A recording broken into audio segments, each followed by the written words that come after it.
Não, tá bom. Então tá bom, senhores. Vamos lá. Vamos estar trabalhando com os sistemas pneumáticos. Primeiro, quando a gente fala de pneumático, o que significa a pneumática? Significa que estamos trabalhando com uma tecnologia proveniente do ar comprimido. Tá? Grande vantagem que a gente tem da pneumática: o ar, até hoje, ainda não é cobrado. Ele é livre. Até agora. Depende, às vezes a sua conta no seu relógio está lá só o ar, aí essa vez que cobra. É verdade, tem isso. Mas pelo menos esse, né? Fora do relógio lá, quando falta água, esse ar ele não é cobrado. Tá? Então ele é um meio que está livre e é um meio não poluente. Por quê? Nós pegamos o ar que está disponível na atmosfera, usamos e devolvemos para a atmosfera. Diferente, por exemplo, de uma situação como a hidráulica. Na hidráulica, se a gente tem um vazamento, por exemplo, esse vazamento de óleo, e além de causar sujeira, a gente vê física, também é um meio poluente. Isso aí acaba indo para a natureza e poluindo. Tá? E sabemos também que onde nós estamos não é realizado todo o descarte correto desse óleo. Além do que, o óleo, quando ele é usado, ele vai perdendo as propriedades dele e de tempos em tempos ele precisa ser substituído. Enquanto o ar não. O ar está aí, você comprime, usa, acabou, vai embora. Tá? Nós temos algumas tecnologias relacionadas à área da automação. Quais são elas? A hidráulica, a mecânica e a pneumática. Cada uma delas tem as suas características, os seus pontos favoráveis e os seus pontos menos favoráveis, vamos dizer assim. E onde entra a elétrica e a eletrônica? No controle de tudo isso. Tá bom? Quais são os pontos que a gente tem de cada um deles aí fazendo um comparativo? Primeiro vamos falar referente à mecânica. Não resta dúvida, na mecânica a gente pode falar que tem uma boa força. Se nós ligarmos os ventiladores, se nós lembrarmos, por exemplo, da tração que a gente tem, trem, metrô, caminhões, são todos dispositivos que utilizam a força mecânica. Não há de se negar então que a mecânica é boa relacionada à força. Velocidade, também.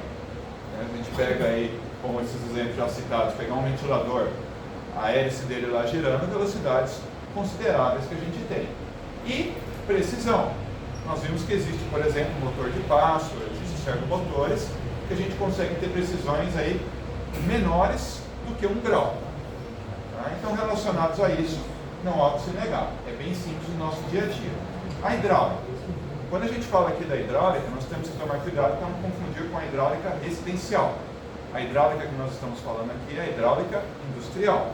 A hidráulica residencial é aquela hidráulica da água, que nós estamos acostumados lá. Abrir a torneira e, teoricamente, sai a água, e não o ar, que é o indesejado. Tá? Essa é a hidráulica residencial. A hidráulica industrial é proveniente do óleo. Principal característica da hidráulica: força. Tá? Força é a principal. Um exemplo: as plataformas elevatórias que a gente tem. Posto de gasolina, oficina mecânica, alguns tipos de guindastes, tá? Que são aqueles telescópios, são todos relacionados com hidráulica. Velocidade: não preza pela velocidade, tá? Porque a hidráulica ela tem que ir ocupando espaço lá com óleo, muita força, mas não é a velocidade o seu ponto principal. Precisão também é excelente, tá? Com a hidráulica você consegue parar, por exemplo, um pistãozinho na posição que você quiser, diferentemente da pneumática. Tá? Pneumática não é pela força que ela é usada. Porque a pneumática a gente sabe, né? Não sei se vocês fizeram esse teste, mas se não fizeram a gente pode fazer, que se você pegar um pistãozinho e tentar segurar ele com a mão, você consegue. Não é nada absurdo. Né? Qualquer um, por exemplo, vai no metrô, vocês já viram, ou talvez até já fizeram, né? De segurar uma porta lá. Consegue-se. Não é o conveniente, né? Não é o adequado, mas consegue. Se fosse hidráulico, cortar a pessoa no meio. Dá para segurar a porta do ônibus. Do ônibus também você consegue, tem a pneumática, tá? Então a gente sabe que não é força. Isso é tipo barulho. Velocidade, é legal. Você vê que a porta lá, metrô abre, fecha, ônibus abre, fecha, pistãozinho, você vê que é muito rápido, tá? Então velocidade, fantástico. Precisão, não é o ponto forte dele. inclusive por ser muito rápido. Tanto que, né, não sei se foi comentado com vocês, mas dificilmente vocês vão parar um pistão, parar um atuador no meio do percurso. Normalmente a gente usa ele do fim ao começo, ou do começo ao fim, usando todo o curso dele. Por isso que existem atuadores, existem pistões de vários comprimentos. Tá? A gente vai usando ele no percurso todo dele. E onde entra a elétrica? No controle de tudo isso. Por exemplo, eu preciso usar um dispositivo pneumático. Puramente pneumático. Significa que eu não vou precisar de elétrica? Vou. Porque eu preciso do compressor. E o compressor é um motor, é alimentado pela elétrica. Vou usar hidráulico. Preciso da elétrica? Preciso. Mesmo que eu vou usar um sistema puramente hidráulico, eu preciso ter uma bomba. Também tem que inserir pressão no sistema. Motor, também se fala, né? Quando a gente fala de um sistema mecânico. O motor ele serve para converter um tipo de energia elétrica em energia mecânica. Tá? Então a elétrica ela está presente, só que nós temos que ter um negócio na mente da gente. A energia elétrica pura, ela não serve para absolutamente nada para nós. Se nós montarmos um circuitinho, pegarmos aí no photoboard, montar aqui, botar uma fonte, botar um resistor e deixar aqui. Terminou a aula, a gente vai embora. Deixa ele aí. Voltou semana que vem, ele vai estar aí. Saímos de férias, voltamos, ele está aí. Para que vai servir isso? A não ser que seja com fim didático, a gente medir para aprender. Para nada. Vai ter corrente elétrica passando, vai ter tensão, vai ter tudo. Então qual vai ser a serventia prática para nós? Nenhuma. Entenderam? A energia elétrica passa a ter serventia quando a gente converte ela numa outra forma de energia. Luminosa, motora, térmica. Você liga lá o chuveiro, sai água quente, porque tem uma resistência. Então você converteu a energia elétrica. Para matar alguém. É sério, eu tava pensando, pô, agora tem velho, o professor falou luminosa, eu falei, é verdade. Aí daqui a pouco eu pensei, taser. Tá vendo? É puramente elétrico. Mas você converteu, né? Converteu numa energia térmica que queimou. Derreteu ela. É elétrico. Uma característica que a gente tem do ar: expansabilidade. O que significa isso? O ar, ele ocupa todo o espaço disponível. Aqui a gente tem um registro, ele está fechado, o ar está ocupando esse espaço aqui. Se esse registro for aberto, esse ar vai ocupar todo o espaço disponível e toda a forma disponível que nós tivermos. Observe que aqui a gente tem forma circular, retangular e essas outras aqui quaisquer. O ar vai ocupar toda a forma disponível. Só que tem uma característica interessante, né? Não sei se vocês estudaram isso na física ou não, mas existe uma relação que a gente tem entre a área ocupada e a pressão. Tá? Quanto maior a área ocupada pelo ar, a gente observa que a pressão dele diminui. Né? As moléculas estão ocupando um determinado espaço. O que você comprimiu o ar? É você fazer a mesma quantidade de moléculas ocupar um espaço menor. Então você aumenta a pressão. Tá? É assim que funciona a compressão do ar e o aumento da pressão. Outra coisa, né? Compressibilidade, que é o que a gente estava comentando agora. A partir do momento em que você consegue segurar uma porta de um metrô, uma porta de um ônibus, ou até esse caso aqui, né, que tem esse exemplo na seringa, você tampar uma ponta, ela está cheia de ar, e você consegue apertar, você está comprimindo o ar. Então olha aqui o que eu falei, comentei com vocês. Ó. Moléculas de ar estão todas espalhadas, tá? Você pegou, apertou, você tem a mesma quantidade de moléculas ocupando um espaço bem menor.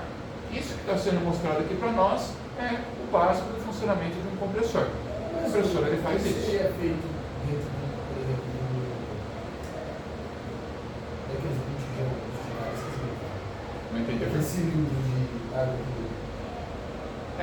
Se a área é comprimido por um compressor e é inserido lá dentro. Mas, por exemplo, é colocado na máquina, trava, aí vem um compressor gigante, vai fechando.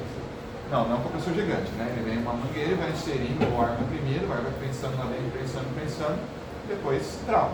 Ele fica preso, comprimido lá dentro. Quando você abre, ele vai saindo para a atmosfera. Aí a tendência é de ocupar a pressão atmosférica normal. Por isso que ele tem que ser bem lacrado, né? E, inclusive, as paredes desse reservatório têm que ser dimensionadas para aguentar a pressão, porque ele vai tentar expandir. Ele vai ficar o tempo inteiro tentando voltar ao natural. Se você não dimensiona bem, o que acontece? Ele vai explodir.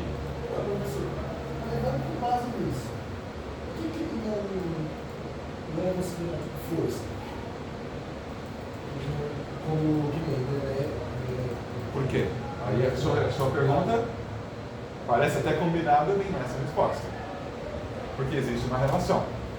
Quando você comprime o ar, justamente por essa característica que ele tem, existe essa relação entre pressão, força e ar.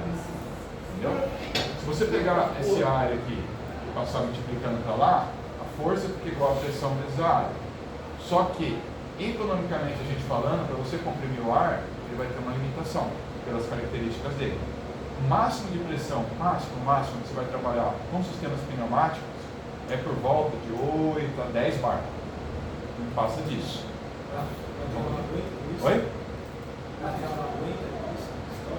Não é que não aguenta, é que você vai comprimir o ar e, assim, pelas características dele, é diferente, por exemplo, características físicas dele, do óleo, é diferente da água, cada um tem uma característica própria, entendeu? Então a pressão que você consegue fazer sobre ele é limitada. Então você vai conseguir fazer no máximo aí por volta de 8 a 10 bar. E aí, consequentemente, se você pegar essa relação, ó, você vai ter uma força pequena, a força dele não é muito grande. Então por isso que não é usado para questão de força. Agora a hidráulica sim. A hidráulica é bem usada na questão de força. Só que qual que é o grande problema da hidráulica? Né? Você precisa ter o óleo. Por isso que às vezes acaba se optando pela mecânica. A geladeira é hidráulica, né? Geladeira? Não, a geladeira ela tem um gás lá dentro, né? É gás? Não é hidráulica, não é um óleo. É um gás. É um gás próprio que faz gelar. É inclusive o que mais dá problema, né? Hoje nem tanto, mas antigamente quando tinha que descongelar, né, os freezer e tal, né? Aí o pessoal às vezes não esperava descongelar, ia lá com uma faca, começava a bater, aí furava os freezer, vazava o gás. Então, bom pepino. Hoje já não tem mais esse tipo de problema. O motor que tem na geladeira é para fazer girafais, né? O motor é do gás. É isso aí, faz o gás ficar circulando e ficar gelado, que é o que faz a geladeira ficar gelada. Tanto que por isso que eles falam que interessante é você não deixar ela aberta, né? Não ficar abrindo e fechando toda hora, porque eles são motores que funcionam diretamente do consumo. Fala se você deixar esperar esfriar, você colocar na geladeira, você estraga a geladeira. Não é que estraga, né? É que na verdade o que acontece? Você vai aumentar o consumo. Porque quando você põe uma coisa quente lá dentro, você está aumentando a temperatura interna lá dentro. É que nem aqui, por exemplo, vamos imaginar. A gente põe, imagina que está um dia de calor. Tem 5 pessoas aqui dentro. É uma coisa. Se a gente tiver 50 pessoas aqui dentro, é outra coisa. Que nem o auditório lá embaixo, vocês já foram lá. Aí num dia com o auditório que está calor, o auditório está cheio. Cara, fica abafado demais lá dentro. É igual a geladeira. Se você põe uma comida quente lá dentro, a geladeira tem que trabalhar mais para resfriar aquilo ali. Então é mais interessante você deixar fora, né? Espera ela esfriar a comida naturalmente e pôr lá dentro. Senão você acaba forçando mais ela. Beleza. Como que nós fazemos aí a preparação do ar comprimido, tá? O ar comprimido, para ele ser preparado, principalmente industrialmente a gente falando, na escola nem tanto, que a gente não tem essa necessidade, tá? Mas para ele ser preparado mesmo, ele passa por uma série de etapas. A primeira etapa que ele passa é pela compressão. E para ele ser comprimido, a gente necessita dos compressores. Acredito que vocês aí, quando estiveram lá embaixo no laboratório, pelo menos alguma vez, vocês devem ter escutado o barulho do compressor, ligando lá, né? Umas montagens que devem ter feito lá. E ele faz muito barulho. É um barulhinho até gostoso de ouvir, né? Que atrapalha as outras salas, né? É legal da gente ouvir, o pessoal fica meio bravo lá, tá? O compressor que a gente tem na escola, ele é parecido com esse daqui, tá? Muito parecido com esse. Então, como que acontece? Na verdade, ele é um compressor, o funcionamento dele é bem simples, parecido com aquele que nós vimos lá da seringa. O ar entra, né? Esse pistãozinho sobe, comprime o ar, e esse ar, ele é indicado, ele é encaminhado para o reservatório, tá? E ele fica aqui embaixo. Por que existe esse reservatório? Porque esse ar, ele não consegue ser produzido de forma constante. Então, se você não tivesse esse reservatório para o ar ser armazenado, o que aconteceria, né? O pistãozinho, quando ele fosse avançar, ele não iria avançar de forma constante, assim, linear. Ele iria avançar assim, ó, conforme o ar fosse sendo produzido, né? Dando os pequenos trancos, tá? Que é justamente esse tempo aqui que a gente teria de dar essa volta, né? De entrar o ar na pressão normal, o pistão e comprimir, e ele sair, tá? Ele acaba sendo um dos mais utilizados por conta do custo. Ele é mais barato. O que a gente tem aqui nesse laboratório nosso, que são esses pequenininhos que a gente tem nas maletas, ele é desse outro tipo, chamado de duplo parafuso. Ele é mais silencioso e ele produz o ar de forma contínua. Porém, ele é bem mais caro. Tá? Então, não vai ser em todos os lugares que vocês vão encontrar esse tipo de compressor aqui. Vocês vão ver que o ruído dele é totalmente diferente, muito mais baixo. E também vocês vão ver que os compressores que a gente tem aqui, eles não têm reservatório. Então, a gente consegue usar de uma vez. Aqui nós temos um processo completo de produção do ar comprimido e distribuição dele. Todas as etapas que a gente tem. Então, como começa? Começa pelo compressor. Toda vez que a gente comprime o ar, vai acontecer duas coisas com ele. Primeiro, ele vai esquentar. E segundo, vai gerar um grande vilão que a gente tem na pneumática. Como se fosse a criptonita aí da pneumática. Água.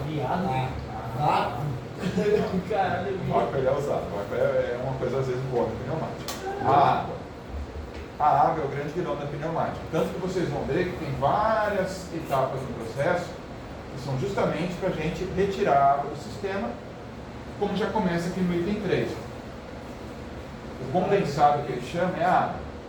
Reservatório, o próprio reservatório já tem um purgador. O purgador já serve para a gente retirar a água do sistema. Tá? A água, como ela é mais densa, ela tem a tendência de sempre descer. Tá? Então fica mais fácil da gente retirar, vocês vão ver que todos os dispositivos para tirar a água vão estar sempre na parte de baixo. Tá? Outra coisa legal da gente destacar é isso daqui. Ele passa por vários filtros, grau X, Y e Z. Por que ele passa por vários filtros? Isso a gente falando de um processo industrial, tá? São várias categorias de filtro, cada um filtrando partículas menores. E você fala, por que eu não deixo só um então, né? Por que eu não deixo só esse que pega as menores, as partículas menores, esse filtro das partículas menores vai pegar também as partículas médias e as maiores. Porque você teria que fazer uma manutenção no sistema mais rápido. E se você tem que fazer uma manutenção mais rápida, você tem que parar todo o sistema para trocar esse filtro. Agora imagina, né? Trocar um filtro, assim, a gente pensa, uma coisa simples. Mas na prática, como é que funciona, né? Vai alguém com a maletinha lá, vai lá, vai olhar, deixa eu ver, que filtro é esse, né? Ah, é o filtro tal, beleza. Vai fazer a requisição, aí tem que esperar lá o gerente ou o coordenador, alguém lá encarregado de fazer o pedido ou assinar a requisição. Às vezes a pessoa não está na mesa, está numa reunião, está alguma coisa lá, não chegou, tem que esperar essa pessoa chegar. A pessoa chegou, beleza, fez, até isso deu a hora do cafezinho, né? Todo mundo é filho de Deus. Lógico, né? Chegou a horinha do café, dá aquela pausinha pro café. Vai até o almoxarifado, buscar o filtro. É lógico que não vai só chegar lá, pegar o filtro e ir embora. Vai ter um papinho, tá lá, e aí, futebol, tal, e ontem, como é que foi sair? Sextou, né, tal, vai lá. E vai voltar pro setor. Nisso, né, para fazer um processo desse daqui, a pessoa vai perder aí um meio período. Tá? Agora imagina você ficar fazendo paradas e paradas e paradas e paradas, parando o tempo inteiro o processo aí para fazer essas manutenções. Então você perde tempo, perde produção, perde a hora do funcionário. Então você pondo vários tipos de filtros, quando for fazer a troca, você consegue fazer uma periodicidade maior, já troca os 3 de uma vez e pronto. Bom? E aqui em cima a gente tem uma linha, né, principal, nesse caso tem alguns subreservatórios ali em cima também, e faz a distribuição aí para toda a rede que a gente usa. Tá? Aqui a gente tem algumas vantagens do ar comprimido, a gente não vai estar lendo todas, obviamente, que esse não é a nossa intenção, tá? Mas algumas coisas importantes a gente destacar. A gente já tinha comentado, né? Não é um meio poluente, diferentemente do óleo. Por quê? O ar comprimido a gente pega ele, usa e devolve para a atmosfera. Então não tem problema com a poluição. Tá? Altas velocidades do trabalho e a gente não tem problema nenhum com temperatura. Assim sendo, não tem risco de pegar fogo, nem de explodir, nada do tipo. Tá? Mas também tem as desvantagens. Tem a questão que a gente tinha falado aí da pressão, que vale, né? No máximo até 8 a 10 bar. O ideal é a gente trabalhar de 6 a 7. Essa pressão aí explode ou não? Não. Não, porque todos os reservatórios já são projetados para aguentar isso, né? Sempre existe um fator de segurança. Então, se você fala lá que você vai trabalhar com 10, pode ter certeza que ele vai aguentar pelo menos o dobro disso. Então, eles já são projetados para isso. O risco que pode ter é não ter manutenção, por exemplo, e aí começa você ter muita água no sistema, você começa a ter corrosão. Porque a água vai corroendo, você vai corroendo as paredes do reservatório, corroendo ao longo de muito tempo. E aí pode diminuir na espessura, e aí você começa a correr risco. Mas originalmente falando, não. Tá? O ruído, né, que a gente sabe da pneumática, hoje existem os sistemas com silenciadores, sistemas mais modernos, tá? Já não é tanto, mas a gente sabe no dia a dia aí que o ruído também da pneumática interfere um pouco. Aqui a gente tem alguns exemplos, né, de consequências que a gente tem da água. A gente tem os filtros totalmente, né, destruídos. A gente pode ver aqui tudo pela questão aí da água no sistema. Então a gente vê que a água realmente é um problema. Isso é um carretel que a gente tem dentro da válvula. Nossa, vocês verem como fica feio, né? Isso é o que tem dentro da válvula, que é o que movimenta, direcionando o ar que a gente tem dentro da válvula. Né? Então, observe que chegamos a situações bem feias mesmo aí. Né? E aqui a gente tem também, dentro das unidades de conservação aí, pode ver que corrosão bem feia dentro aí, né? Tanto no filtro quanto na própria estrutura da unidade de conservação. A unidade de conservação, ela é constituída pelo manômetro, que a gente consegue observar a pressão. Ela tem o purgador, que serve para a gente retirar a água do sistema, filtro, e tem esse sistema aqui em cima, né, que a gente solta ele e consegue fazer também o ajuste da pressão. Tá? O purgador é justamente isso aqui. Então a gente solta, né, uma rosca, a gente solta, e aí quando você solta, você vai ver que a água já vai cair, tá? Caso tenha água no sistema. E aqui a gente ajusta a pressão, sempre diminuindo, tá? Ele não aumenta a pressão. O único que aumenta a pressão no sistema é o compressor. Aqui a gente sempre vai ajustar a pressão máxima oferecida pelo compressor para menos.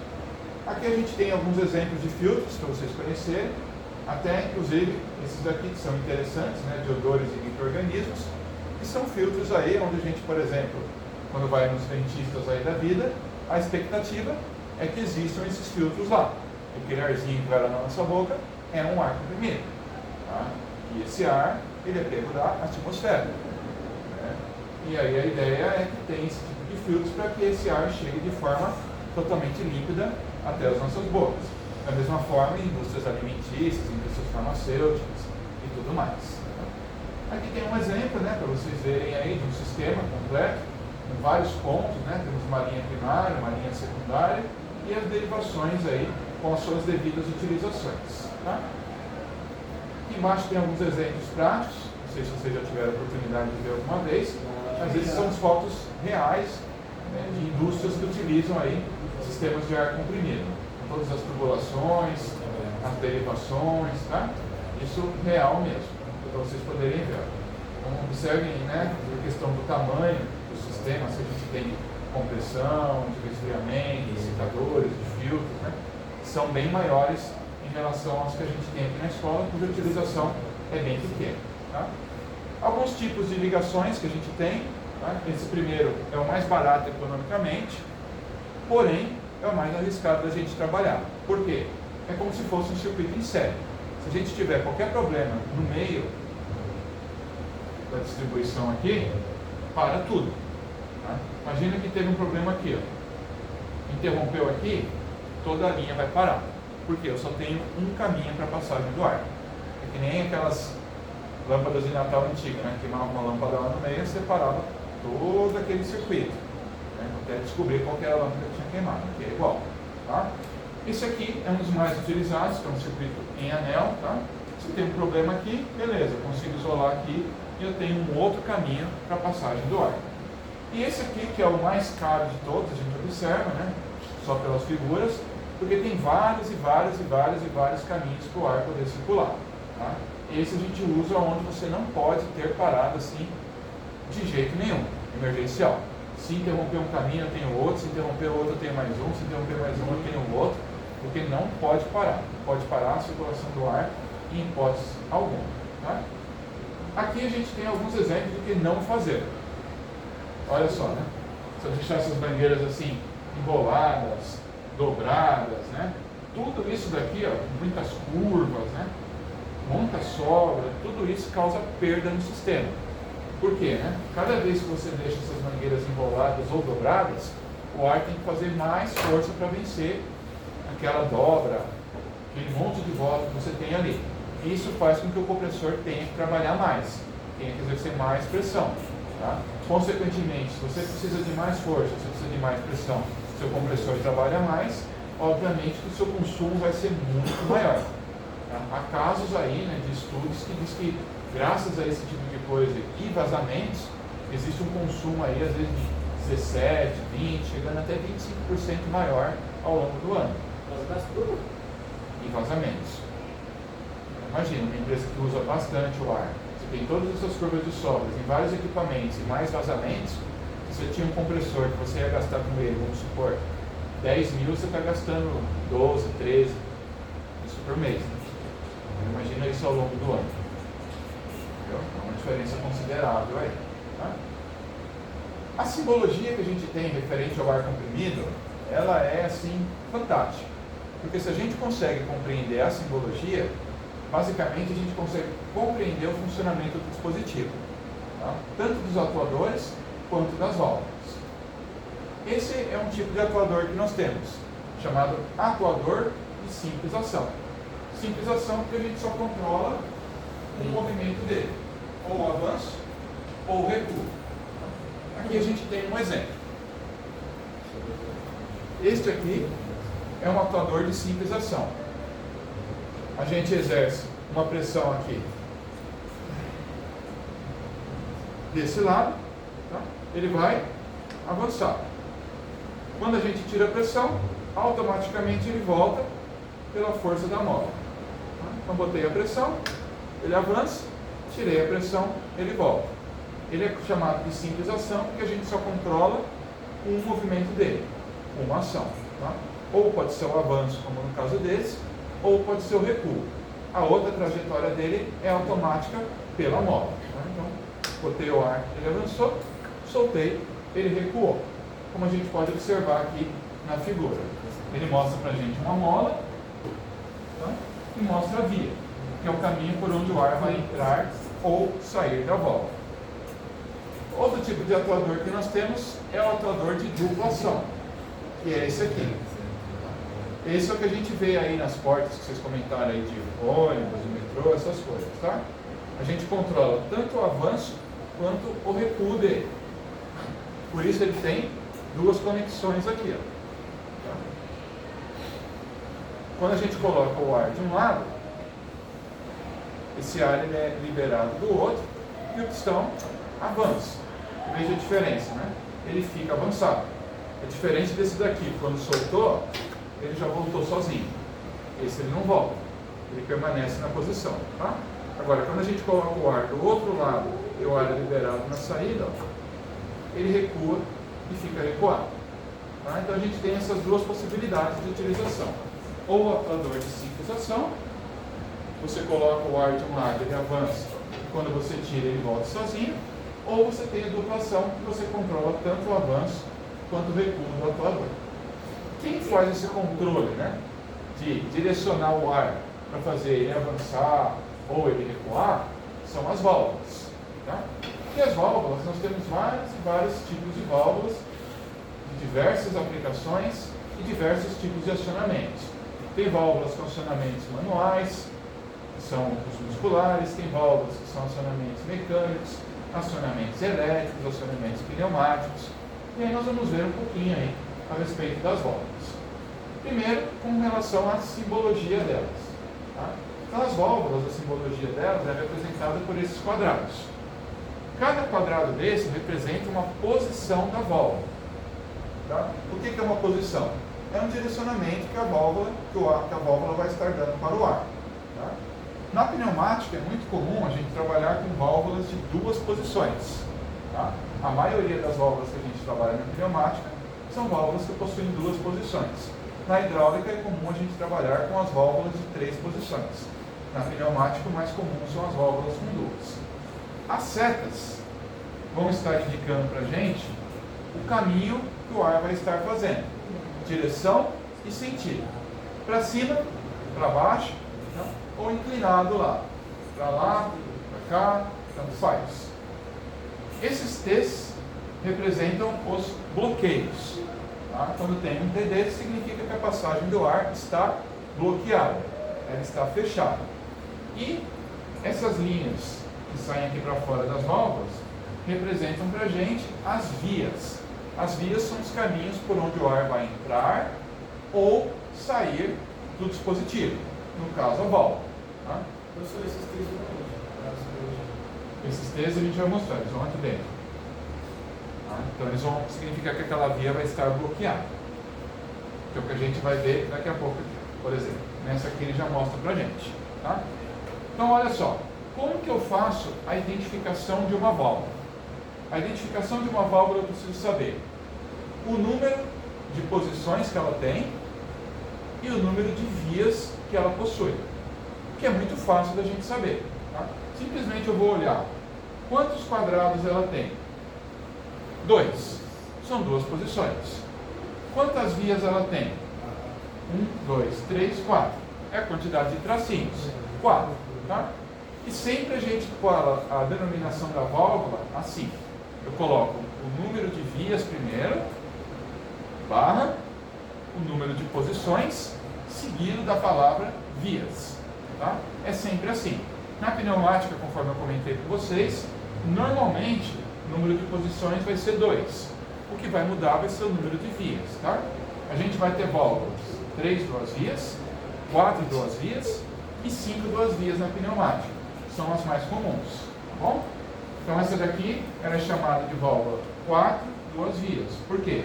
Ela tem 4 vias, que são os tracinhos, e 2 posições, que são os quadrados. Essa daqui ela tem 1, 2, 3. 3 vias, 2 quadrados, 2 posições. Ela é uma válvula 3 duas vias. Aí aparece o T, que é o bloqueio. O 1 sempre é a via por onde vai vir a alimentação, que é o que vem no compressor. Tá? Todas as válvulas vão ter essa numeração. O 1 sempre é a alimentação, vem do compressor. Tá? 3 e 5, que são os outros números ímpares que ficam na parte de baixo da válvula, são as saídas do ar para a atmosfera. E 4 e 2, que ficam do lado de cima, que são os números pares, tá? São as vias que vão exercer algum trabalho para a gente. Ou acionar uma outra válvula, ou controlar um atuador. Tá? Então é sempre padrão. 1 alimentação, 3 e 5 saída de ar para a atmosfera, 4 e 2 são as vias que vão exercer para nós algum trabalho. Nesse caso aqui, ó, a gente vê que a posição inicial da via 1, ela se depara com esse T. Esse T significa que essa via 1 está bloqueada, você tinha perguntado. Tá? Ou seja, inicialmente a passagem do ar está fechada. Por isso que ela é chamada de NF, normalmente fechada. A pneumática, ela é o inverso da elétrica. Na elétrica, normalmente aberto, significa que não está passando corrente. Na pneumática, normalmente aberto, significa que o ar está passando. Normalmente fechado na elétrica, significa que a corrente elétrica está passando. Normalmente fechado na pneumática, significa que o ar não está passando. Tem que tomar cuidado com isso para não confundir. Tá? Normalmente fechado, ó, o ar está bloqueado e não está passando. O acionamento dela é por um rolete, que é um fim de curso. Tá? Um rolete nada mais é do que isso aqui. Tá? Isso aqui é um rolete. Tá? É um fim de curso. Então esse é um rolete. tá? E volta por mola, que é exatamente isso daqui. Então, o pistão ele avança, ó, ele aciona o rolete, que é o fim de curso. Quando ele recua, automaticamente o rolete volta. Tá? Então, quando você aperta, ele aciona. Quando você desaperta, ele volta para a posição inicial dele. Tá? Por isso que a gente fala que o retorno dele é por mola.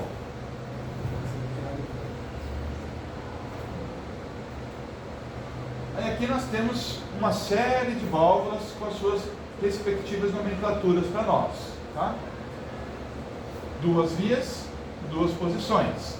2 vias.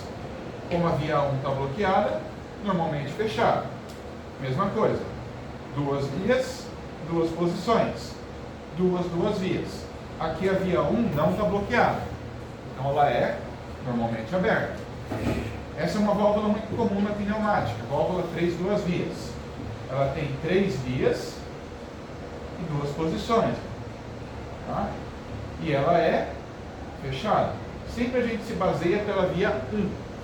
Para saber se ela é normalmente fechada ou normalmente aberta. Tá? Porque a via 1 é por onde vem a alimentação.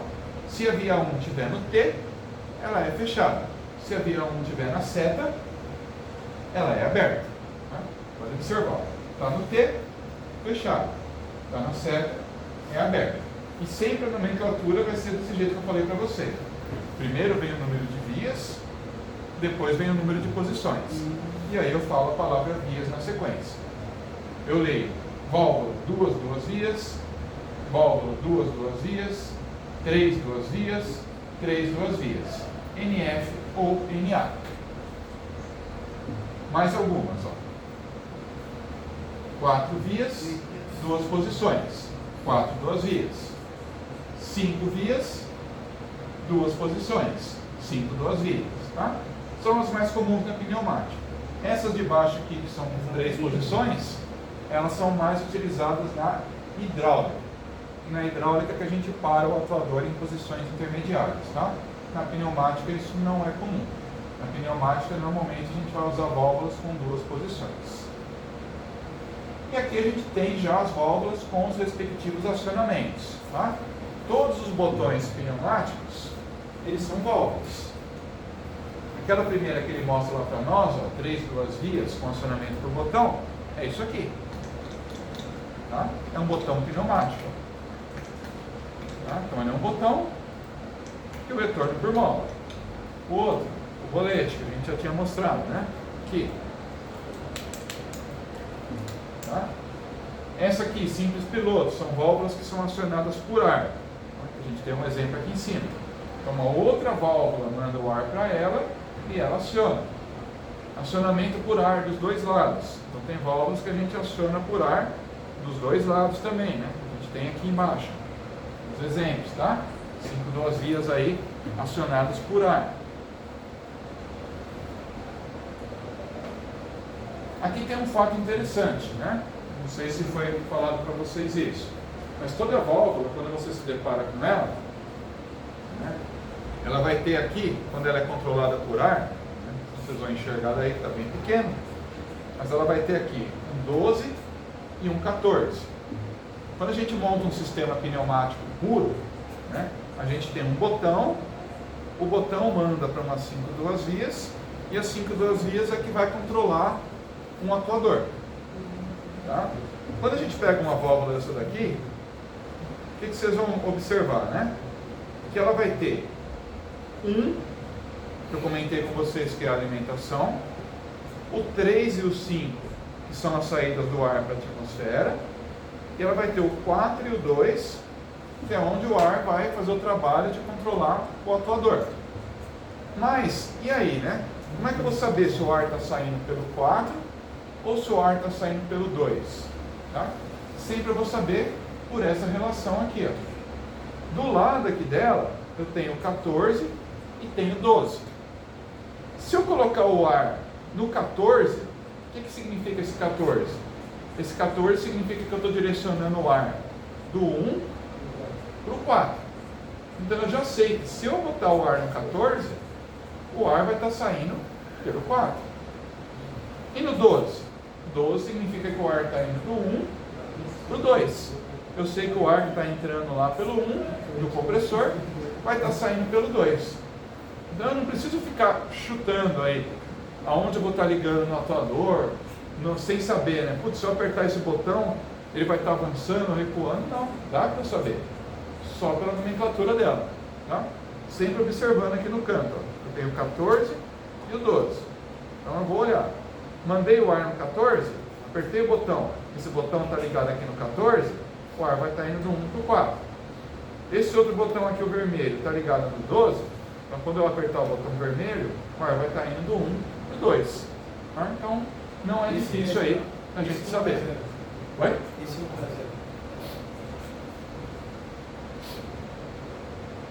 Esse aqui é fechado, né? Então esse 1 para 0 aqui ela não está bloqueada. Por isso que é 0.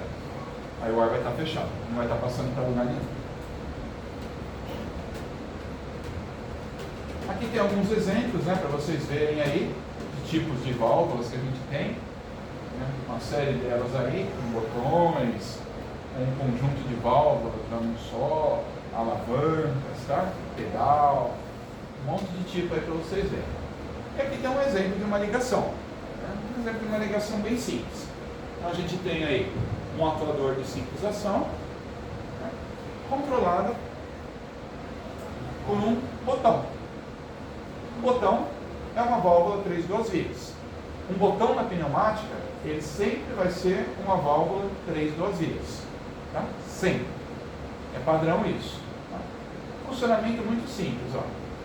O que a gente observa? Tanto pela simbologia, quanto por esse esquema interno aqui. Inicialmente, o ar está bloqueado, não passa. Pela força da mola, esse atuador vai ficar recuado. A gente pode observar aqui pela estrutura interna. O carretel está aqui, recuado, o ar está bloqueado, não passa. Tá? Então aqui não tem pressão, consequentemente ele está aqui recuado, ele não vai passar. Quando a gente aperta o botão, a gente apertou esse botão aqui, a gente vai estar movimentando essa válvula. Então a posição dela vai estar sendo deslocada. Apertou aqui, ó, pum, movimentei o carretel internamente. Vai ser liberada a passagem desse ar aqui, que vai subir, exercer uma pressão em cima do atuador, fazendo com que ele avance. Tá? Apertei o botão aqui, ó, esse carretel vai se deslocar, vai liberar a passagem do ar aqui, esse ar vai entrar aqui dentro do atuador e vai fazer com que a pressão empurre e desloque toda essa haste aqui para frente. E esse atuador vai avançar e permanecer avançado, enquanto tiver pressão. Tá? Aqui a gente tem um exemplo da ordem que a gente tem que ligar os dispositivos pneumáticos dentro de um circuito. Tá? Não coloca-se, por exemplo, o pistão lá embaixo. A gente tem uma ordem correta. Tá? Sempre na parte de baixo vai estar a alimentação. Sempre. Então o compressor vai estar ligado lá embaixo. Todos os botões e as válvulas de controle vão estar aqui no meio. E lá no topo, tá? Lá no topo, a gente vai ter o elemento de trabalho, que é o atuador. A gente pode chamar de atuador, pode chamar de pistão, ou pode chamar de cilindro. Tá? Qualquer um desses três nomes é válido. Vocês vão ver que cada hora a gente vai estar falando um aí, mas os três representam exatamente a mesma coisa. Tudo isso já nos habilita a irmos resolver o nosso primeiro exercício. Bom?